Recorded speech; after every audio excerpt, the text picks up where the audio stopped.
अभिलाष यादव जी, भोपाल से। राधे राधे महाराज जी। महाराज जी, पिछले एक वर्ष में जब से आपका सत्संग सुना है, श्री जी की कृपा से 1,54,00,000 नाम जप हो गया महाराज जी, जिसमें मुझे परोपकार की भावना उत्पन्न हो रही है महाराज जी। अभी इनका कहना था कि जैसे कोई दीनहीन या किसी को देखता हूँ तो अपना भजन दे देता हूँ कि मेरा इतना भजन उनको दे दो। तो महाराज जी, ऐसा करने से भजन नष्ट नहीं, पहले तो अपने लक्ष्य तक पहुंचो पहले, नहीं तो बीच में लुट जाओगे। भगवत प्राप्ति जब तक ना हो, अब तुम्हारे को प्रक्रिया बदलनी चाहिए। जो भजन करो वो भगवान को समर्पित करो, जो भजन करो वो भगवान को समर्पित करो। जिसको दीन दुखी देखो तो तन से धन से सुख पहुंचाने की चेष्टा करो, तो मन से भावना करो भगवान आप तो परम उदार हो, आप इसे ठीक कर दो। भजन भगवान को दो, प्रार्थना भगवान से करो। शरीर से और धन से अगर सेवा बनती है तो वो सेवा कर दो। भजन भगवान को दो भगवत प्राप्ति के लिए। जब तक भगवत प्राप्ति ना हो जाए तब तक भजन खर्चा करने का बिल्कुल अधिकार नहीं रखना चाहिए।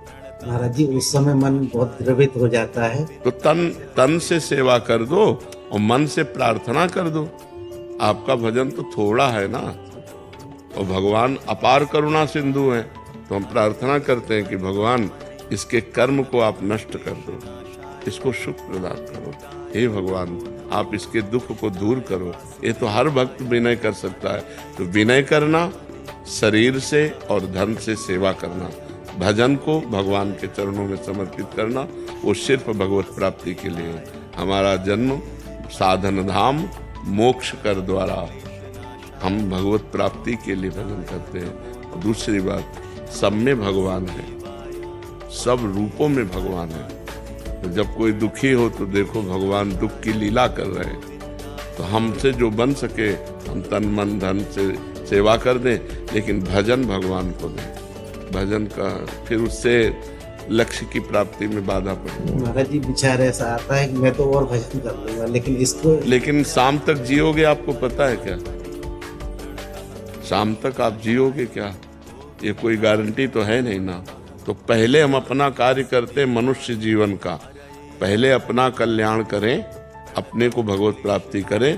तो जब आप भगवत प्राप्त हो जाओगे तो वासुदेवा सर्वम, कोई जीव बचा ही नहीं, सब भगवान ही है। यही अनुभव हो जाएगा। सिय राम में सब जग जानी।